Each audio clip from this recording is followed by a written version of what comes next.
6:55 a.m. in Trinidad and Tobago. Of course, we are still in celebration mode right here at TTT and throughout the nation.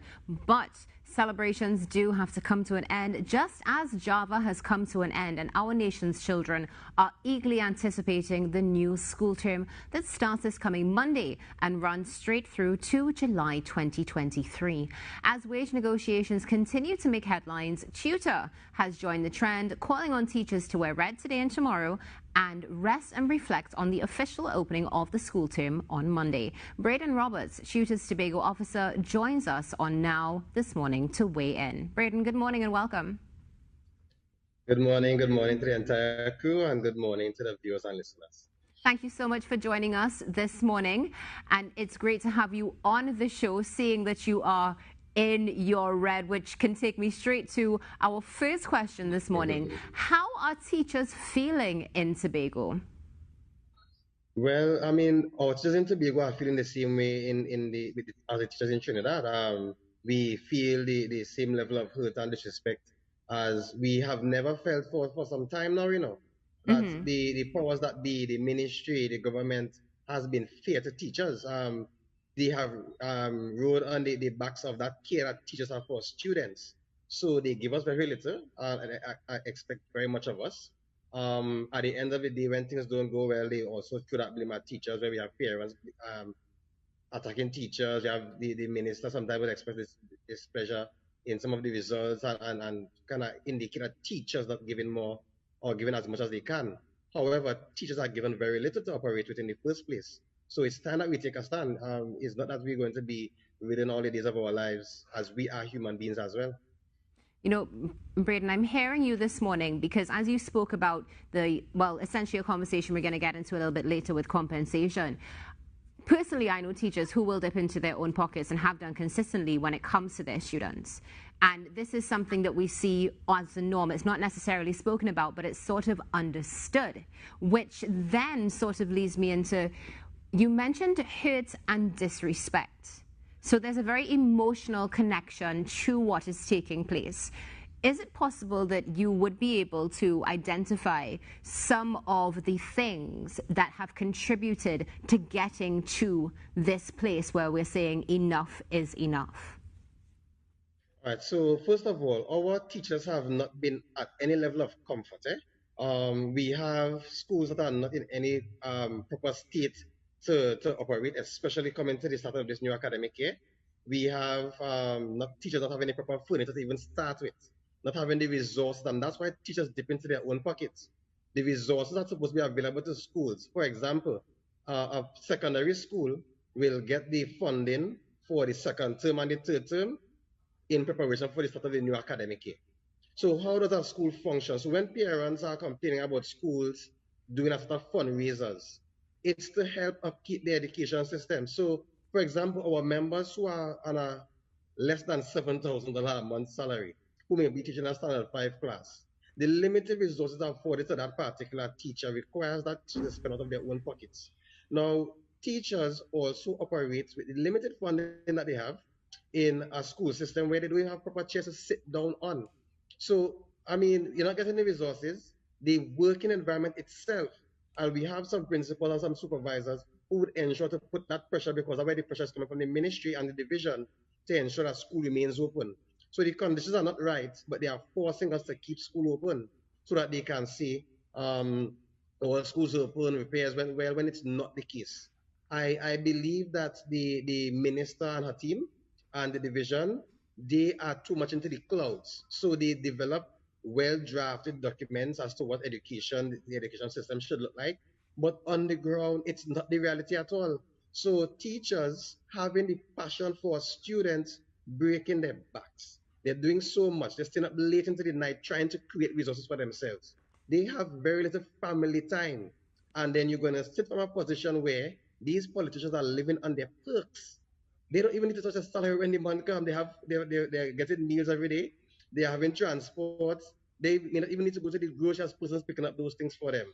And to sit from that vantage point and say to a teacher, $100 and something extra is enough for you. $200 and something extra is enough for you. It's not respectable at all. If we have to compare 2015 prices to 2021 prices. Someone who would have been on a $7,000 budget now needs $7,900 plus dollars to buy the same things. So how can these persons sitting at this comfort level say to the average man on the ground that $100 and something dollars more is enough? That is definitely disrespectful. Yeah. Well, your frustrations are definitely heard, and thank you for sharing that because, of course, as we see, there must be something very triggering to say, especially on such a monumental day, that listen, rest and reflect. So hearing that from you this morning, and again talking about teachers dipping into their pockets and so much more, not being recognized as just basic parents, family members, and so forth, it can get to that point. Now, however, while many will empathize with the frustrations that you've just highlighted and also things, of course, that TTUTA has spoken about, some people are skeptical given there was a recent report of a refusal to accept an 8% wage increase, which is far more than many others as we've seen in negotiations. What is TTUTA's stance on the decline of the offer, and what more would you say, if you can, of course, is TTUTA calling for, and why? As I'm grateful for your question, and the attempts of the CPO and his team Yeah. is to misrepresent the information and to divide our people. TTUTA was not offered any 8%. It's very far from that. The 0.02%, and it's a late negotiation. There's no negotiation with any particular union. All unions were offered 0.02%. TTUTA don't negotiate using those percentage. We do a closure of the gap. So Okay. what the CPO is put out there is that this 2% equals a 8% closure, which is not even the case. The 2% offerings are 4% closure by our calculation. So that 2%, and that's why I gave figures to why. It's not at 8%. 2% of someone who's working for about 6,000 something dollars is $100 and something dollars extra you're going to get, and that's before tax. So Well, this 8% is a good way of dividing our people because, and now let's make one quick comment. In this country, our politicians ride on how we elect people. So we support a political party like football team. So win, lose, or draw, that's my side. So they will put out this kind of narrative for persons who are so inclined to a particular party to so buy in. But any right-thinking person who would take time and listen to the numbers that are going out, as the trend is, the math's not matching. So this 8% that they're putting out, how could TTUTA just blanketly say no to 8% salary increase when in the first place we don't negotiate like that? So they need to stop putting out this false information and be honest with the people. Well, thank you so much for that clarification, because admittedly, when that came out, a lot of people's heads were reeling. They were saying, but 8%? What is going on? So thank you so much for clarifying that for us this morning. And I know that there are many who will agree with you right now. You see that comparison to a football side and how we support.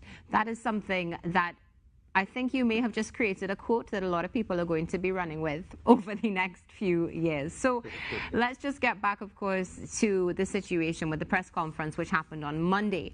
So the Honourable Minister spoke of teachers doing what is best for the children, as is always done by the fraternity. Now, again, this is, I'll say, a little sticky situation here, but if you can, of course, what is TTUTA's opinion of that statement in particular, and of course of just the approach in general to the new school term?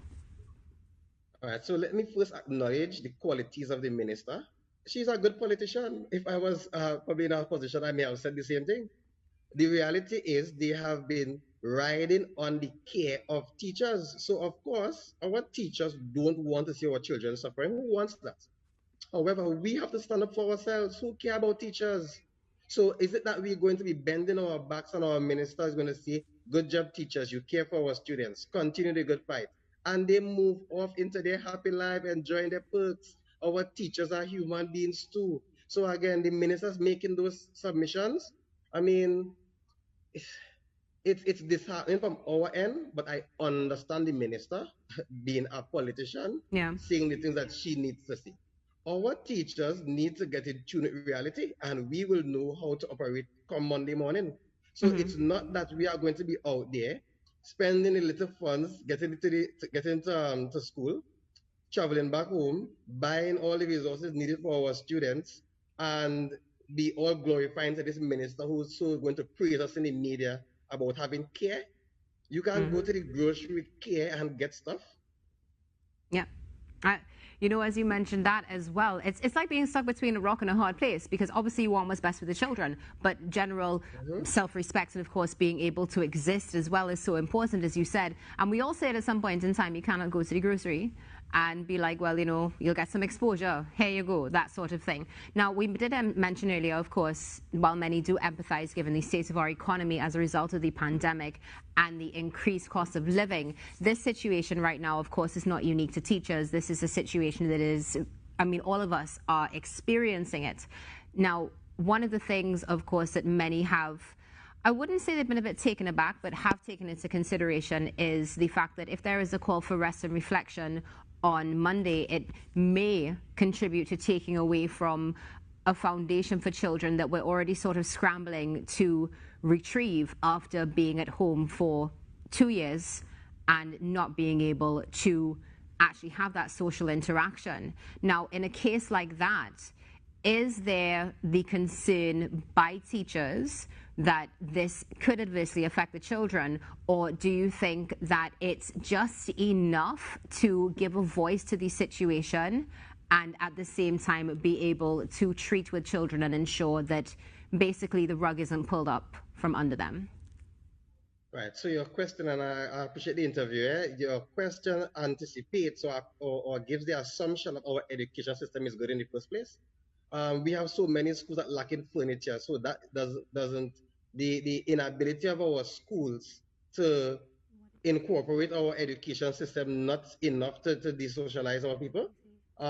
We have a lot of flaws in our education system. I don't know that Monday morning that teachers making a stance would cripple anything. We have a system that's crippling the development of our students for years. We are spending all our resources in fighting crime. We should be educating our people to keep our angels angels. But you have science labs that are not functioning, so our students can't get into those particular subject areas. We give funding at the end of the academic year for the academic year that just gone. So how do we cater to our students to make them able-bodied citizens who are right standing? No. When our education system have the lack, these students find something else to put their attention to, and then we spend money and upgrading the police service to run down these same persons in the street later on. We are not going to accept a one-day crippling any system, as that is also a distraction.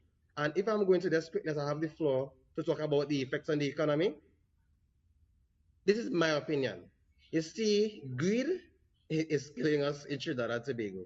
And you see, those at the top who are living on the perks in this country, where we are wasting money, millions of dollars in projects just go away. We are hearing persons who are getting contracts starting, they're taking millions and leaving our country. And then on the political platform, we're hearing about these things, but nothing comes out of it. So we don't have money to pay the citizens, not just teachers, our citizens who are living here, but we squander funds on a daily basis. We as citizens, we need to open our eyes and see why we elect people. We elect people to help manage because we all can't do that same job. They can't be mismanaging and then tell us that if we act, we are further crippling. You need to do better as ministers and cater for the population so that we can all live comfortable. An uncomfortable population will result in the increases in crime that we are seeing now, and they need to consider these things. That's my submission. Thank you so much for bringing in that connection, because there is a major effect, of course, of what happens in our education system and then what trickles down to our economy and, of course, the crime situation. I did see some statistics recently, and there was a concern by many teachers in particular who spoke about the fact that, not as many children registered for the new school term as they would like for numerous factors, and how that's going to adversely affect us in the next decade or so to come. So we don't have that much time left, but I would love to hear from you when it comes to this, which is, would you say going back to the drawing board, redrafting policies, budgets, and so much more would make a difference when it comes to getting our education system where it needs to be? Because, there's no way that it can happen overnight. It's definitely going to take a while. Well, most definitely, and it will take a while, but where there's a will, there is a way. I would have heard the Prime Minister at some point in time stating that everybody have submissions, They but are going nobody to coming break now. forward. That is not the case. Persons have been crying out. That we have heard lecturers crying out. We need to have education more integrated and not so segmented. And I use the example. We do spelling at spelling time, so we give some spelling words and they learn that by rote. We do vocabulary time. We need to have projects where, let's say, that a particular school has a tourism project where the work is meaningful, education is meaningful to the child. So even if the child doesn't grasp the academic aspect of it, there are other aspects of society that they will be able to learn. But our education system geared towards these exams Yes. do not facilitate our students getting a full appreciation. Now, the reason why things are not changing, there are persons who are enjoying the way things are now. Where we have, in some cases, we have some of the, we say prestige schools, they are able to see about themselves, so they don't need things to change. We have the board schools who are enjoying certain things that the government schools won't enjoy. There are persons who are benefiting from the current system. So if our politicians want to be honest, if we come to the table and TTUTA put forward many suggestions, if, as I just outlined one, if we come to the table in a serious manner, with a set time frame, to have a more sustainable plan for education, it will happen. And as again, where there's a will, there is a way, and we are not here for expensive excuses by our politicians. Thank you so much for that, Braden. So our time has come to an end, and it's been a good conversation this morning, some hard-hitting truths, and really seeing, of course, what we need to do to work together to bring our nation forward. Wishing you all the best and hoping that all negotiations and so forth continue to work in the favor of all parties involved. Have a great day. Thanks, and you too. Braden Best, Tobago Officer for TTUTA. Kimberly, what do you think? A lot of things were said. I didn't really zone into exactly what he was saying in particular, but I know that he would have mentioned, and this would have happened as well when we were looking to open this new school term, he would have mentioned, of course, the issue about the furniture missing in schools. Correct. And I think that's a problem that they have in Tobago, and he has been dealing with. So I'm hoping that at least by next week, Monday, when school is set to reopen, that at least we see some sort of solution to that problem with the missing furniture. You know, I think there has to be so much more to that. Hopefully, maybe we can talk with him again soon, because when you think about furniture, for example, the first thing you think is, all right, well, we fill out a requisition. We get perhaps 3 quotes from somewhere. Yeah. And then we decide who we're going with, fill out a requisition form. You know, that's it. But for some reason, there appears to be a cutoff point. So being able to, of course, find out what the problem is there as well. But I agree with you. I think he raised some points that definitely have been on a lot of people's minds, but not necessarily something that we air. And it is something that we all need to look into, because the children are our future. We just came off of 60 years of independence, and what did Dr. Eric Williams say? Your future is in the school bags. Yeah. And I know that we are also going to be continuing the conversation as well, because coming up next we do have My Body and You. We also have somebody talking about art therapy, so we are going to be looking into that. What is art therapy? How can we use art therapy to prepare our students when they go back out to school next Monday? Well, we'll see after the break. So you're on the Now Morning Show. Stay with us.